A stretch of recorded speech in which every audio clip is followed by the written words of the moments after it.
Hi friends, welcome back to Siftech simplified. I am engineer Imran Aziz. और आज की video में मैं आपको इंशाल्लाह प्रेजेंट करने जा रहा हूँ Pakistan public procurement regulatory authority rules, rule number 24, जो कि डिस्कस कर रहा है लोकल प्रेफरेंसेस को। सो पेपरा ने कुछ ऐसे क्लॉजेस भी मेंशन की हैं और कुछ ऐसे कवायद बताए हैं कि जिनमें एग्जीक्यूटिव एजेंसीज पहले तो वो ओपन रखेंगी अपने प्रोसेस को, किसी भी नेशनैलिटी को या किसी भी इंटरनेशनल बिडर को रेस्ट्रिक्ट नहीं कर सकती पार्टिसिपेशन के लिए। लेकिन कुछ ऐसे प्रोविजंस हैं, कुछ ऐसे सिनेरियोज हैं जिनमें पेपरा ने अलाउ किया है या कंपल्शन लगाई है कि आपने लोकल कॉन्ट्रैक्टर्स को या लोकल सप्लायर को प्रेफर करना है ओवर द इंटरनेशनल बिडर्स। सो वो कौन से ऐसे सिनेरियोज हैं आज की वीडियो में हम डिस्कस करेंगे। सो कंप्लीट वीडियो देखिए मुकम्मल आखिर तक। सो ताकि मैं आपको विद केस स्टडीज और प्रैक्टिकल एग्जांपल्स आपको एक्सप्लेन कर सकूं ये रूल। अब तक की हमारी वीडियोस में रूल नंबर 23 तक हम इंडिविजुअली हर रूल को डिस्कस कर चुके हैं, तो उन वीडियोस को भी आप शेयर करें और खुद भी देखिए, अपने कम्युनिटी में भी भिजवाएं ताकि लोगों को अवेयरनेस हो पेपरा रूल्स के बारे में। सो चलें बढ़ते हैं कंप्यूटर स्क्रीन की तरफ, जहाँ पे एक प्रेजेंटेशन के थ्रू मैं आपको ये रूल और इसके साथ जुड़ी तमाम मालूमात पहुंचाने की कोशिश करूंगा। सो आज का टॉपिक पेपरा रूल 24, जिसका टाइटल है रिजर्वेशंस एंड प्रेफरेंसेस। मेरा नाम इंजीनियर इमरान अजीज है और मैं एक प्रोफेशनल सिविल इंजीनियर हूं।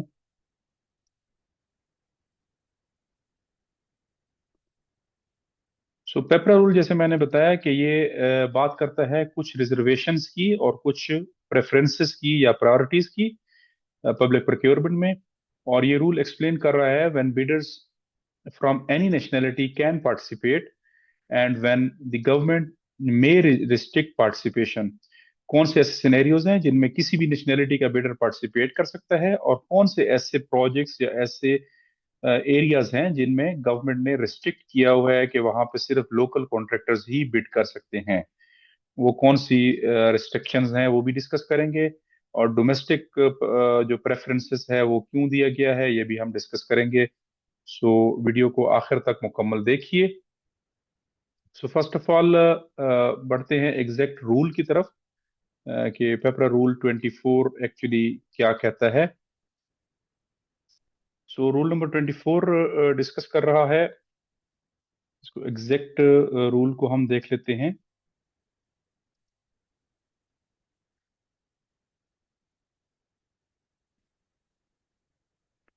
टाइटल ऑफ द रूल है reservations and preferences. Sub class one paper कहता है कि procuring agencies shall allow all prospective bidders to participate in procurement और disposal proceedings without regard to nationality. So procuring agencies जो हैं वो किसी भी नेशनैलिटी को बैन नहीं करेंगी, इस फिक्रे तक का ये मतलब है। प्रोक्योरमेंट प्रोसेस में या कोई डिस्पोजल ऑफ एसेट्स या ऑप्शन वगैरह का कोई प्रोसेस है तो तमाम नेशनैलिटी को इक्वल अपॉर्चुनिटीज अवेलेबल होंगी, accept in cases in which a procuring agency decides to limit such participation to national bidders only। जब तक कि कुछ ऐसे स्पेशल केसेस ना हो जिसमें प्रोक्योरिंग एजेंसी ये समझती है कि इन प्रोजेक्ट्स में सिर्फ नेशनल बिडर्स का होना ही जरूरी है। Or prohibit participation of bidders of some nationalities, या वो पाबंदी लगाती है किसी खास नेशनैलिटी के बिडर्स को इस प्रोजेक्ट में बिड करना in accordance with the policy of the federal government of Pakistan की किसी पॉलिसी के तहत।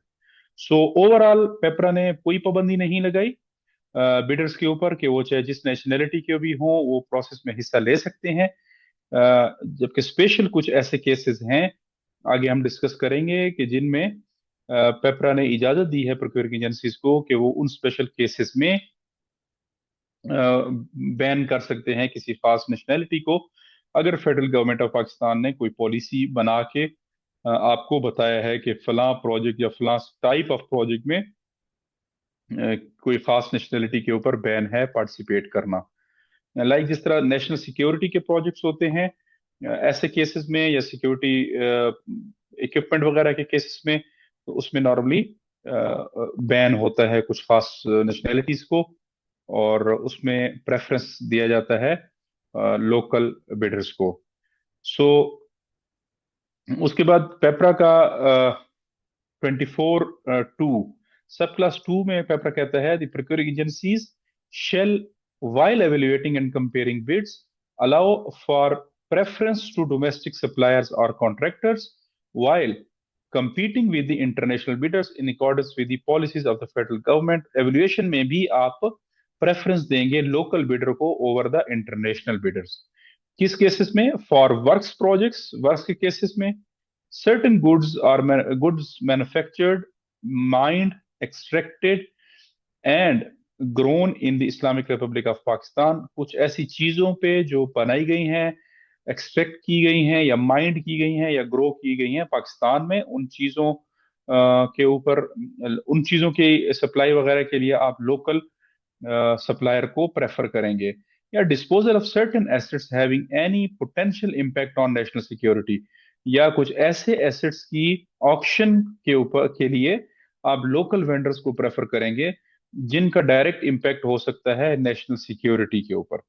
सो ऐसे कुछ वर्क्स के केसेस या कुछ सप्लायर्स जो ऐसी चीजें सप्लाई करते हैं जो पाकिस्तान में बनती हैं, पाकिस्तान में माइन होती हैं, एक्सट्रैक्ट होती हैं, निकाली जाती हैं या ग्रो करती हैं, उनकी सप्लाई के लिए भी आप लोकल सप्लायर्स को प्रेफर देंगे ओवर इंटरनेशनल बिडर्स।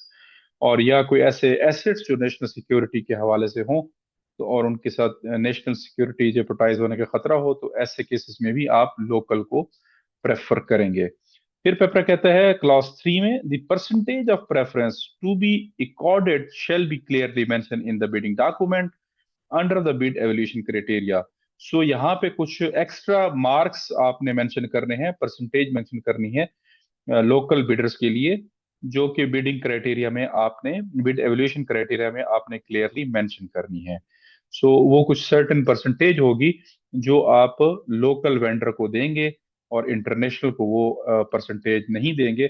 और मकसद इसका ये है कि लोकल बिजनेसेस और लोकल मार्केट जो है वो प्रिवेल करे और नेशनल सिक्योरिटी जो है वो इफेक्ट ना हो इस चीज से। So again going back to my original presentation. So further इसको हम लेके चलते हैं और फिर एग्जाम्पल्स वगैरह के जरिए मैं आपको समझाने की कोशिश करता हूं कि इस रूल को का मकसद क्या है और इसको क्यों आना जरूरी था। ये तो हम डिस्कस कर चुके हैं। और सब क्लास B2 जो है, जिसमें ये 3 सिनेरियोज उन्होंने बताए हैं, ये 2021 में इंसर्ट हुई थ्रू एक SRO के 834, एक काफी मशहूर SRO है जिसमें काफी सारी अमेंडमेंट्स की गई हैं इन रूल्स के अंदर। So what rule 24 covers, actually ये रूल का स्कोप क्या है या ये किस चीज को कवर करता है। Rule 24 deals with 3 major areas. Number 1 is nationality of bidders. 3 मोटी मोटी बातें की गई हैं। एक तो उन्होंने ओपन छोड़ा है किसी भी नेशनैलिटी को स्टार्ट में, except cases where procuring entities समझती है कि इन केसेस में फेडरल गवर्नमेंट ने कुछ नेशनैलिटीज को बैन किया है, so they will also put a ban on those nationalities, on those bidders जिनकी वो नेशनैलिटीज हैं। नंबर 2 ये बात करता है preference to domestic supplier and contractors so that domestic businesses जो है वो उससे बूस्ट हो और उनको तकवीयत मिले। नंबर 3 है mandatory mention of preference percentage in bidding documents. तो तीसरा आपने तीसरे में उन्होंने कहा है कि आपने कुछ सर्टेन परसेंटेज मेंशन करनी है अपने बिड एवोल्यूशन क्राइटेरिया में जो आप लोकल वेंडर्स को देंगे, और इंटरनेशनल वेंडर्स को वो मार्क्स नहीं मिलेंगे और उससे ऑटोमेटिकली उसको कुछ परसेंटेज में एज हासिल होगा और हो सकता है कि वो विन कर जाए। So this rule is closely linked with national policy, economic protection, security considerations and domestic industrial support. इनके ये मोटे मोटे मकासद हैं, लोकल इंडस्ट्री या लोकल बिजनेस को सपोर्ट करना, अपने मुल्क की नेशनल सिक्योरिटी को प्रोटेक्ट करना, या कोई कोई किसी नेशनलिटी के खिलाफ या उसके लिए कोई स्पेशल पॉलिसी है गवर्नमेंट की, तो उसको इन्हेंस करना या उसको इम्प्लीमेंट करना। सो अब इसके तीन पार्ट्स हमने डिस्कस किए थे, तो let's discuss each and every part along with explanation and examples। 24(1) में बात उन्होंने की है नेशनैलिटी ऑफ बिडर्स की। डिफॉल्ट प्रिंसिपल जो है वो आपका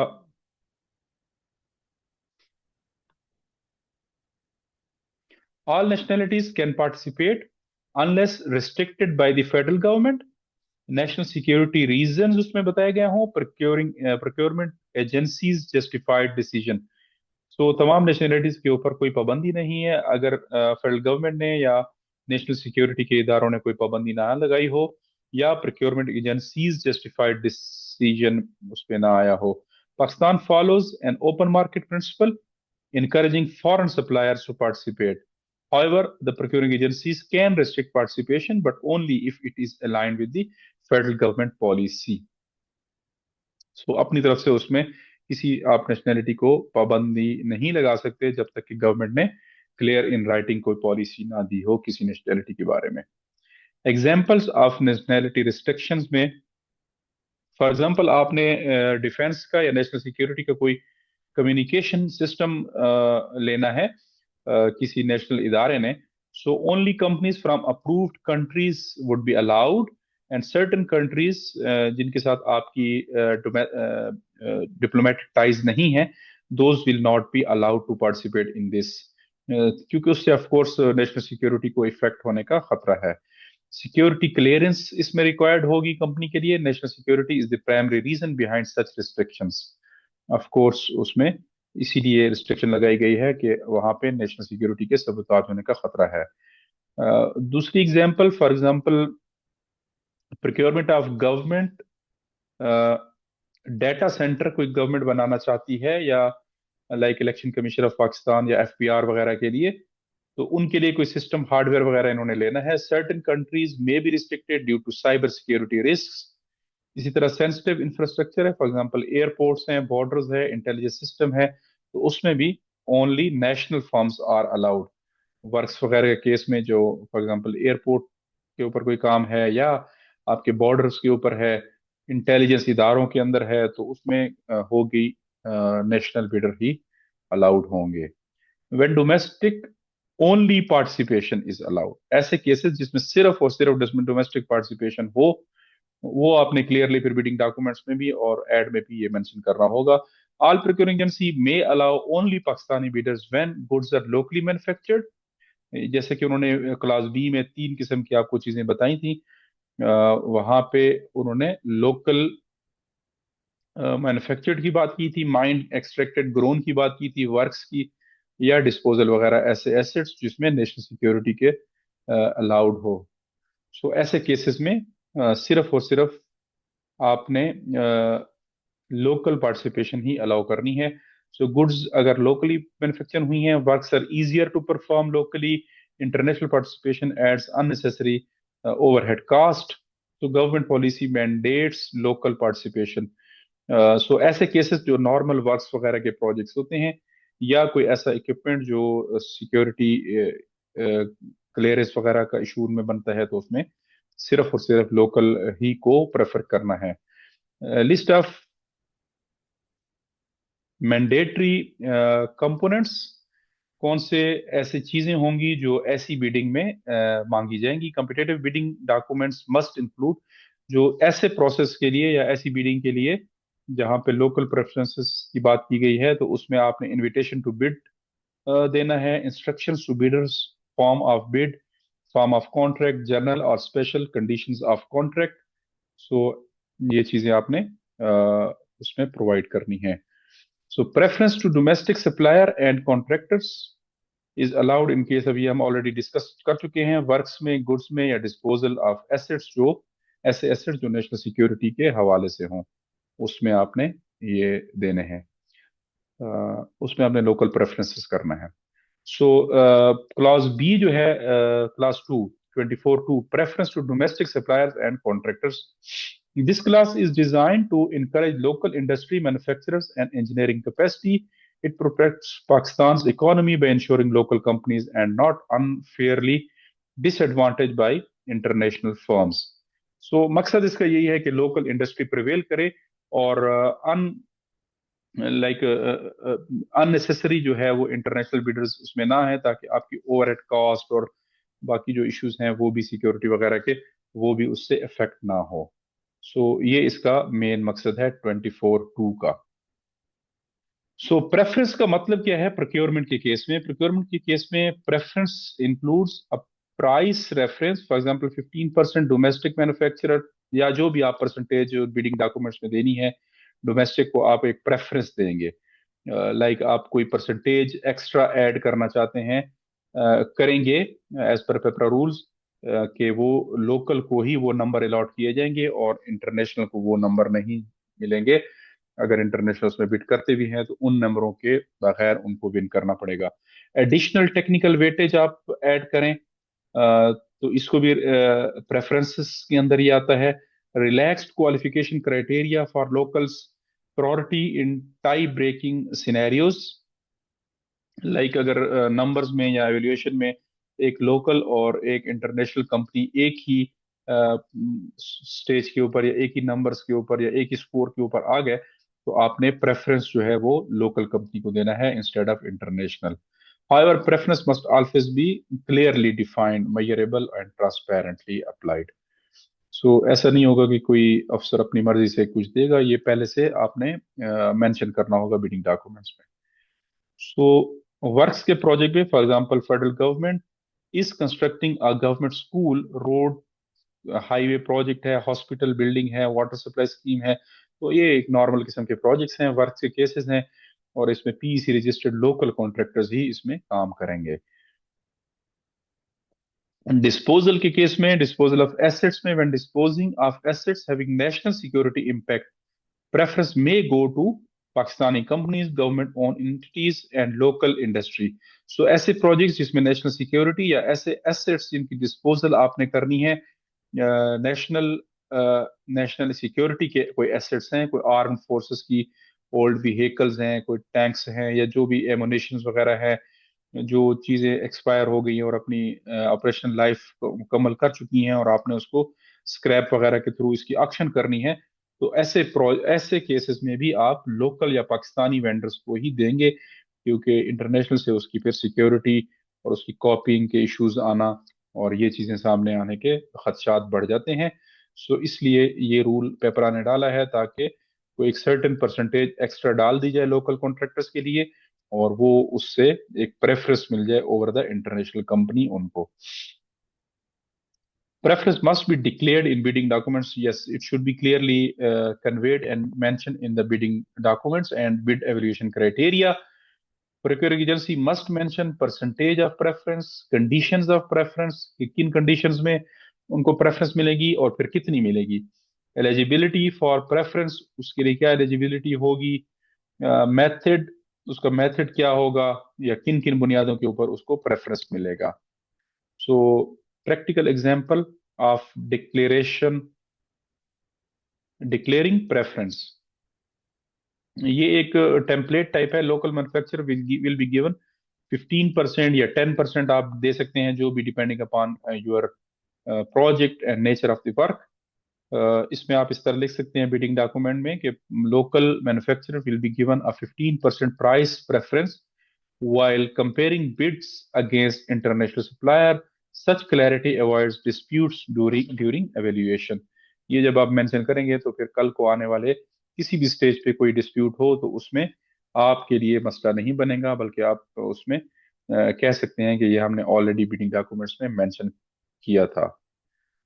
कॉमन वायलेशंस जो देखी गई हैं पाकिस्तान में इस रूल के against, preference applied without declaring in the bidding document. Yes, बाद में लोग कह रहे होते हैं कि हम प्रेफर करेंगे और उस वक्त ये ऐड नहीं करते बिडिंग डॉक्यूमेंट्स में, तो ये अल्टीमेटली पेपरा में कंप्लेंट होती है इन चीजों की.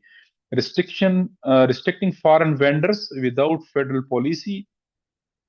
प्रोजेक्ट में या उस नेशनैलिटी के लिए कोई फेडरल गवर्नमेंट की पॉलिसी नहीं है रिस्ट्रिक्शन की, और आप उसको खामखा रिस्ट्रिक्ट करें। ये भी एक कॉमन मिस्टेक है या वायलेशन है।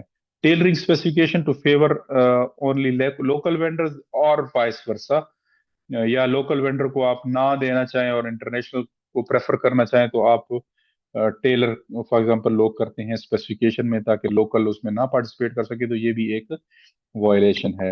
Ambiguous preference percentage using preference unfairly, so ये भी क्लियर है कि अनफेयर तरीके से भी आप प्रेफरेंस नहीं दे सकते। कुछ बेस्ट प्रैक्टिसेस डिस्कस कर लेते हैं कि प्रोक्योरिंग एजेंसी के एंड के ऊपर एज वेल एज कॉन्ट्रैक्टर के एंड के ऊपर कौन सी ऐसी बेस्ट प्रैक्टिसेस हैं जो हमें फॉलो करने चाहिए, और इस रूल के साथ वो जुड़ी हैं।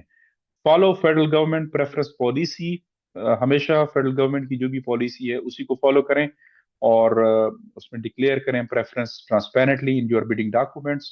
परसेंटेज मेंशन करें, कोई डिस्क्रिमिनेटरी स्पेसिफिकेशंस ना डालें, ना ही लोकल के खिलाफ और ना ही इंटरनेशनल के खिलाफ, जब तक कि फेडरल गवर्नमेंट की कोई पॉलिसी नहीं है।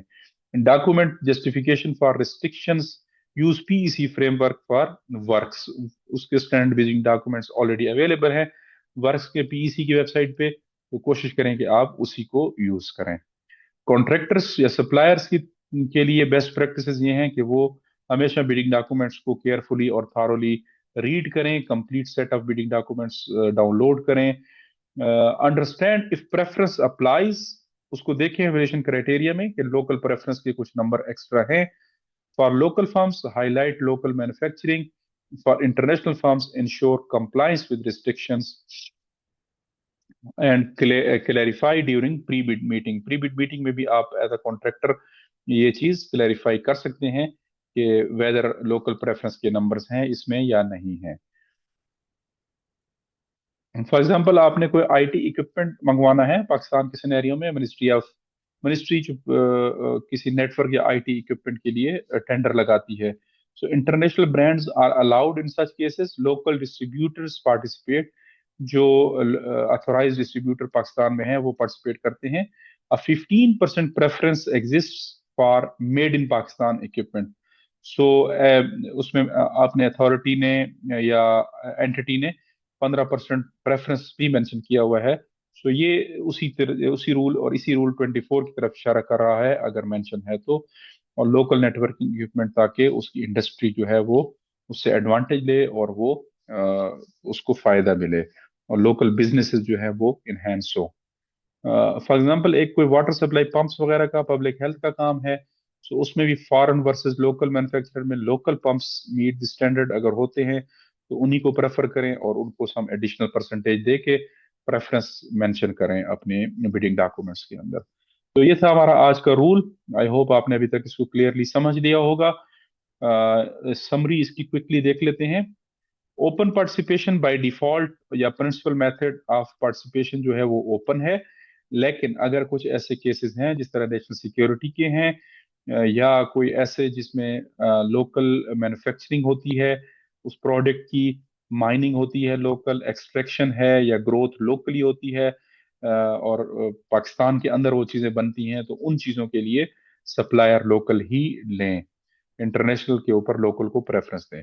सो प्रेफरेंस ऑलरेडी आपने मेंशन करनी है बिडिंग डॉक्यूमेंट्स में, एवेल्यूएशन क्राइटेरिया में। अगर आप कुछ परसेंटेज या प्रेफरेंस देना चाहते हैं तो वो बिडिंग डॉक्यूमेंट्स के अंदर क्लियरली और ट्रांसपेरेंटली मेंशन करें। बाद में एवेल्यूएशन की स्टेज के ऊपर डालना मिस प्रोक्योरमेंट में आएगा। और इसका मकसद ये है कि डोमेस्टिक इंडस्ट्री जो है वो प्रिवेल करे और उसको उसकी बिजनेस प्रोटेक्शन हो, नेशनल सिक्योरिटी इंटैक्ट हो, इंश्योर हो, और ट्रांसपेरेंट प्रोक्योरमेंट भी इंश्योर हो, और फेयरनेस का आंसर भी शामिल हो इसमें। सो ये था हमारा रूल 24। इसमें हमने रिजर्वेशन एंड प्रेफरेंसेस की बात की। इंशाल्लाह नेक्स्ट वीडियो में हम फिर फर्दर रूल 25 की तरफ जा रहे हैं जो बात करता है बिड सिक्योरिटी की, और ये प्रैक्टिकल रूल है with deep implications for both procuring agencies and bidders। काफी इंपॉर्टेंट है बिड सिक्योरिटी जमा करना। अक्सर देखा गया है कि बिड सिक्योरिटी के अंदर इश्यूज बनते हैं। सो हमारे साथ रहिए, इंशाल्लाह नेक्स्ट वीडियो को भी मुकम्मल देखिए, उसको लाइक कीजिए, इस वीडियो को शेयर करें, सब चैनल को सब्सक्राइब करें, और अगर आपके कोई कमेंट्स हैं तो वो हमें भिजवाएं। अगर आपकी कोई सजेशंस हैं तो वो swiftexsimplified@gmail.com के ऊपर आप भिजवा सकते हैं। ये हमारे लिंक्स है, क्योंकि हम अवेलेबल हैं टिकटॉक के ऊपर भी, हम अवेलेबल हैं यूट्यूब पे, फेसबुक पे, इंस्टाग्राम पे और व्हाट्सएप के ऊपर। व्हाट्सएप ग्रुप को भी जरूर ज्वाइन करें, डिस्क्रिप्शन में उसका लिंक मैं दे दूंगा। उसमें हम आपको प्रेजेंटेशंस और पीडीएफ फाइल्स भी प्रोवाइड करेंगे, तो वो आप व्हाट्सएप से डाउनलोड कर सकते हैं। नेक्स्ट वीडियो तक के लिए अपना और अपने प्यारों का ख्याल रखिए और इस चैनल के साथ जुड़े रहिए। Thank you very much and see you in the next video. अल्लाह हाफिज।